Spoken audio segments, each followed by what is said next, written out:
You ask Tiger to solve. This deals with linear equations with one unknown. The final result is x equals 1. Let's solve it step by step. Simplify the expression.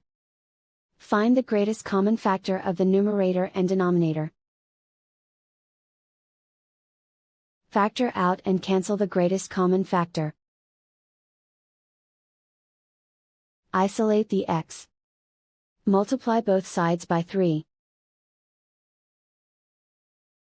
Group like terms. Multiply the coefficients. Simplify the fraction. Multiply the fractions. Simplify the fraction.